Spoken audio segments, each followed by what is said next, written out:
Salut tout le monde, c'est Blavely. Alors aujourd'hui je suis super contente de vous retrouver pour une nouvelle vidéo. Et il s'agit d'une vidéo storytime. Les storytime, j'avais vu que ça tournait énormément sur YouTube en ce moment et j'avais vraiment envie de vous en faire une. Donc c'est pour ça que je suis là aujourd'hui. Avant de commencer la vidéo, je voulais vous présenter Yoda, que je vous ai parlé plein de fois mais que je vous ai jamais montré.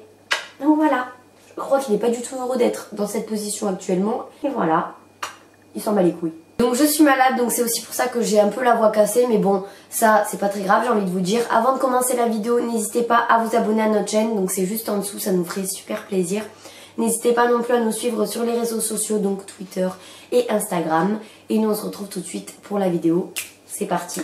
Donc c'était il y a environ 3 ans, enfin je sais plus trop, je sais que j'étais en seconde, donc c'était il y a pas si longtemps que ça finalement. Et j'arrivais dans une nouvelle école parce que si vous n'êtes pas au courant, je crois que je l'avais jamais dit, j'ai déménagé presque tous les ans et tous les ans je faisais un nouveau collège ou un nouveau lycée et c'était plutôt dur à vivre parce on s'attache à des personnes et au final on est obligé de les quitter et de se refaire des amis tout le temps. Vous-même vous savez si vous déménagez tout le temps. Du coup je suis arrivée dans un nouveau lycée et je me suis très vite faite amie avec une fille vraiment que je trouvais mais géniale. On était comme les deux doigts de la main, on était inséparables, on était H24 ensemble, vraiment je vous mens pas, on était pour moi hyper fusionnel parce que vu que je me rends compte de la merde qu'elle m'a fait, je me dis mais c'est pas possible, c'était pas réciproque, il s'est passé un truc, je me suis fait des films, en fait je me suis fait prendre pour une grosse pigeonne, je ne sais pas. Donc on était comme ça, on se voyait tout le temps au lycée, on se parlait tout le temps, on était que toutes les deux tout le temps, j'avais pas d'autres potes à part elle, c'est vraiment nous ou rien. D'ailleurs si elle voit cette vidéo, non sérieux, faut pas partir dans des délires comme ça va mal se finir. Donc grosse erreur déjà, j'avais toujours de l'argent sur moi parce que je sais pas si ça vous arrive quand vous êtes en ville, mais moi quand je suis en ville, du moins quand j'ai mon école qui est en ville, je peux pas m'empêcher entre la pause du midi et 2 ou quand j'ai rien à faire d'aller faire un tour dans les magasins. Et ce jour-là, je devais m'acheter 2-3 petits trucs, donc j'avais à peu près 80-100 € sur moi. Je vais avec cette amie-là au magasin, donc on était allé à Bershka pour la petite info, et je n'achète rien parce que je n'avais rien envie d'acheter tout simplement. Après ça, automatiquement, on retourne en cours, on avait cours jusqu'à 18 h et sur le cours de 17-18 h, on n'était pas avec notre classe, on était mélangé avec une autre classe qu'on ne connaissait pas. Donc le cours se passe très bien, je fais ma vie tranquillement, je rentre chez moi et là, je vois que je n'ai plus mes 80-100 €, je sais plus combien c'était, on va dire que c'était 80 € dans mon sac. Je sais pas si vous connaissez les sacs Longchamp, mais il y a une petite poche en fait. J'avais pas de porte-monnaie, il y a une petite poche où vous pouvez mettre l'argent, enfin bon bref, ils étaient un peu en vrac dans mon sac. Bref, je ne les ai plus mais je ne savais que je les avais pas fait tomber, je sais très bien ce que je fais de mon argent et je savais du moins pertinemment qu'on me les avait volés. Donc de là, je l'appelle, donc cette amie-là, je lui dis oui, on m'a volé et tout, tu sais pas qui ça pourrait être. Et là, évidemment, puisqu'évidemment elle allait pas me dire oui c'est moi qui t'ai volé, enfin moi j'ai mis très longtemps à m'en rendre compte, vous allez voir, franchement c'est une histoire de fou. Là je me dis que le karma existe vraiment. Et là, elle me dit, je suis sûre que c'est, on va l'appeler Henri, voilà, je ne sais pas pourquoi, bon, on va l'appeler Henri. Elle me dit, je suis sûre que c'est Henri qui te l'a volé, parce que ce mec-là, déjà, il n'est pas dans notre classe, donc tu ne le connais pas, donc t'as pas, je sais pas là ce qui s'est passé dans sa tête.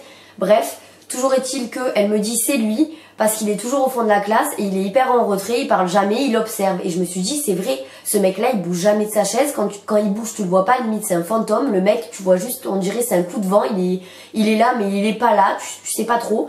Donc je me suis dit, c'est sûr, c'est lui. Et de là, je me suis mis à psychoter pendant je sais pas combien de temps. J'étais là, putain, c'est lui, il faut que je le chope. Sauf que évidemment, j'allais pas aller vers lui sans preuve, enfin je sais pas, mine de rien, je pouvais pas accuser quelqu'un sans l'avoir vu, donc du coup je me dis bon tant pis, je vais laisser passer. Et là, à chaque fois que j'irai dans ce cours là, donc c'était tous les mardis de 17 à 18 h, je ferai attention à mon argent. Et je me suis pas dit comme une grosse conne, tu ne prendras plus d'argent. 9 mois plus tard, rebelote, j'avais besoin de faire des emplettes avec ma meilleure amie qui habite à Marseille. Donc ce que je fais, c'est que le midi encore, je vais manger avec elle et on va faire nos petites emplettes. Et évidemment, je n'ai non plus rien acheté. Ça veut rien dire ce que je viens de dire. Je n'ai rien acheté non plus, pardon. Donc je revais à ce fameux cours de 17 à 18 h et jadis, j'ai envie de vous dire, ma grand-mère, vu qu'elle savait que je n'avais pas de porte-monnaie, m'avait donné un porte-monnaie de chez Sephora et il était un petit peu cassé, donc bon bref, on s'en branle, mais c'est pour vous expliquer, ensuite vous allez comprendre le lien. Donc elle m'avait donné ce petit porte-monnaie Sephora pour que je puisse mettre mon argent.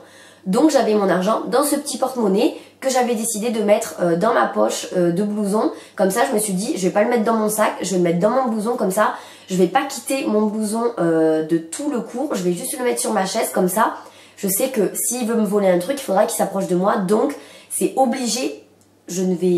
Personne va rien me voler puisque le porte-monnaie il est juste à côté de moi quoi. Donc, durant tout le cours, dès que je me déplaçais, je mettais mon manteau sur moi. Enfin, j'avais l'impression d'être, j'en prenais vraiment pour une grosse tarée.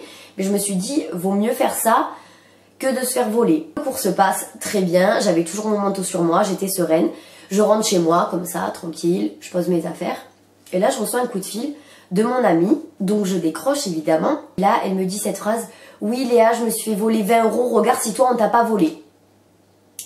Donc quelqu'un d'un minimum sensé aurait fait le lien et se serait dit, attends, première fois, ok bon, de toute façon c'est ton amie, ça peut pas être elle. Mais deuxième fois, genre la meuf t'appelle pour te dire, on m'a volé, est-ce qu'on t'a pas volé aussi?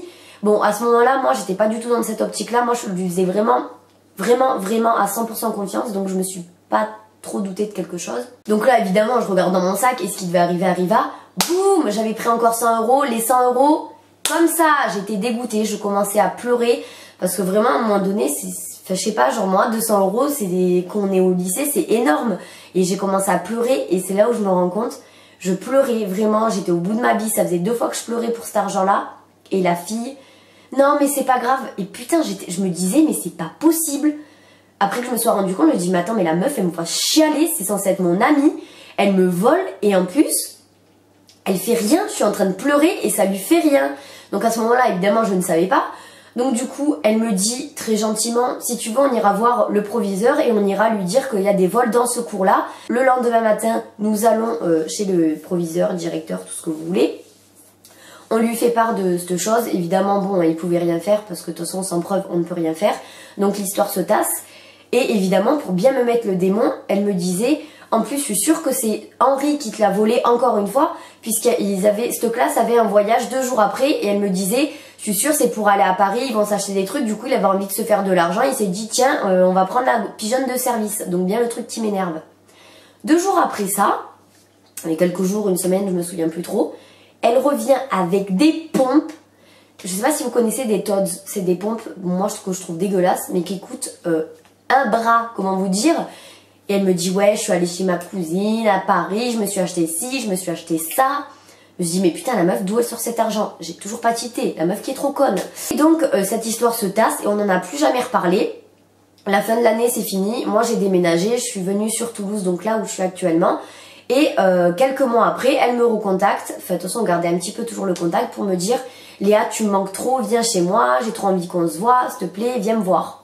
Donc j'y vais. Il faut savoir aussi qu'entre temps, pendant toute cette histoire où ça s'est déroulé, ma grand-mère, mon père, ma mère, tout le monde me disait mais putain ouvre les yeux, c'est elle qui te vole, arrête de lui parler, prends-la, je sais pas, fais un truc, prends-la la main dans le sac, mais c'est elle qui t'a volé, c'est sûr. Et moi je me disais mais non, c'est mon amie, je me confie à elle, elle se confie à moi, c'est pas possible, c'est impossible vraiment, je me doutais absolument pas de ça. Donc là vous allez voir comme le karma existe et comme le karma c'est vraiment réel, puisque évidemment elle s'est fait cramer parce qu'un jour tôt ou tard tout se sait, même si ça prend du temps, la roue tourne, j'ai envie de vous dire. Il y avait énormément d'expressions dans cette phrase en l'espace de 30 secondes, je ne sais pas comment ça s'est fait. Je retourne chez elle, je l'avais pas vue depuis les 2 mois de vacances d'été, donc on se revoit, c'était comme avant, vraiment la confiance, tout ce que vous voulez, on parle, nanani, nanana, et il arrive un moment où elle me dit Léa, est-ce que tu peux prendre la monnaie qu'il y a dans mon sac et le mettre dans mon porte-monnaie? Je vous laisse deviner la suite. Moi, je prends sa monnaie, elle me dit tiens, range-le là-dedans. Et là, je prends le porte-monnaie. Et là, qu'est-ce que je vois? Sephora et il était démonté. En fait, c'était le mien. Donc là, je prends le truc. J'ai même pas le temps de poser le regard dessus alors que je savais pertinemment qu'elle me l'avait volé. Je fais ça et là, elle me dit ah, t'as vu, c'était le même que le tien que tu t'étais fait voler. Ah, donc tu t'en souviens. Donc j'ai même pas eu le temps de regarder qu'elle me sort déjà une excuse parce qu'elle a dû se dire putain merde, en fait le portable. Putain merde, le porte-monnaie que je lui ai donné, c'est le même. Donc elle a voulu justifier, sauf qu'en fait c'était pas du tout crédible. Et là, dans ma tête, réellement, quand j'ai vu ça et quand j'ai vu comme elle me la mettait comme ça depuis 1 an, que je me suis confiée à elle, que j'ai... on était vraiment inséparables et que la meuf elle me fait ça dans mon dos et que là elle a même pas et qu'elle me l'a même pas dit, là je me suis dit la salope. Mais vraiment je suis vulgaire, mais je me suis dit putain mais la pute, vraiment. Je me suis dit mais c'est impossible. Déjà normalement c'est un minimum d'éducation, tu voles pas les gens. Enfin je sais pas, enfin moi ça me viendrait pas à l'esprit, enfin je sais pas, je suis pas comme ça. Et encore moins tes amis. Mais putain mais c'est pas possible. Moi je me dis dites-moi, mais c'est impossible. Moi je vous jure j'arrive toujours pas à y croire. Je me dis non mais tu l'as vu c'est réel, mais je me dis attends mais cette meuf je lui ai tout confié de toute ma vie. J'ai été proche d'elle. Limite je me suis mis dans la merde pour elle. J'ai toujours tout fait pour elle, même si ça faisait qu'un an qu'on se connaissait, et elle me vole 200 €. Et là je me suis dit ok mais toi c'est fini. Du coup je vais plus jamais reparler. Enfin en même temps j'allais pas lui reparler. Franchement limite j'avais envie d'aller chez elle et de lui dire vas-y rends-moi les 200 €, mais bon maintenant c'était trop tard. Des fois je me demande vraiment comment elle se sent dans sa tête. À mon avis elle s'en bat strictement les couilles, elle a aucun état d'âme. Mais je me dis c'est franchement je vous jure, là je raconte l'histoire et je me dis attends mais déjà tu passes pour une grosse pigeonne parce que la meuf elle a bien dû rigoler en disant putain mais la grosse conne, tu fais croire que c'est des gens, je lui vole de l'argent, c'est mon amie, elle continue à me parler. Genre je sais pas, franchement je comprends pas. Moi ces genres de personnes là je trouve qu'elles sont juste exécrables. Et pour ça vraiment si je peux vous faire passer un message à travers cette petite histoire, vraiment même si vous avez des amis faites très attention parce que vous pouvez avoir l'impression d'être tout pour la personne et pour la personne vous êtes juste rien, vous êtes juste un pigeon. Donc vraiment faites extrêmement attention parce qu'on peut vraiment croire et se faire des illusions sur des gens. On peut croire qu'ils sont comme ça parce qu'on croit qu'on les connaît mais en fait on les connaît pas du tout. Et il faut toujours se méfier des gens. Après il faut pas non plus être comme ça sur la défensive. Par exemple Tiffany je me méfie pas d'elle, quoique peut-être qu'elle pourrait me faire un coup un jour, prendre la chaîne et changer les codes. Donc si ça vous est déjà arrivé de vous faire entuber, ou si ça vous arrive, ou si vous savez pas comment réagir, ou je ne sais pas, si vous avez envie de me raconter votre histoire ou n'importe quoi, je suis là pour écouter. Donc vous pouvez laisser en commentaire ce qui vous est arrivé, si vous est arrivé la même chose que moi. Et si vous avez envie de vous raconter une histoire un peu plus perso, vous avez le mail juste en dessous. Donc si vous avez envie de vous confier, je suis là, il n'y a pas de souci. Enfin bon bref, la morale de l'histoire, tout ça pour dire que vous avez beau être proche d'une personne, vous avez l'impression que c'est la meilleure personne à vos yeux, que vraiment vous pouvez pas vivre sans elle et que vraiment cette personne elle est indispensable à votre vie et qu'elle vous la met comme ça, ben ça peut arriver. Et franchement je pense que moi je m'en suis vraiment rendu compte assez tôt, mais je pense qu'il y a des gens qui se rendent compte au bout de 7 ans, 8 ans d'amitié, 10 ans et même plus, que la personne avec qui ils sont amis, c'est une personne néfaste et c'est une personne très mauvaise. Donc voilà, si vous avez aimé cette vidéo, n'hésitez pas à liker, à laisser un petit commentaire. Surtout, dites-moi dans les commentaires, comme je vous l'ai déjà dit, si ça vous est arrivé. N'hésitez pas à m'envoyer un mail si vous voulez. Je serai là pour vous écouter, pour vous conseiller et pour répondre. Faites de gros bisous et portez-vous bien. Ciao!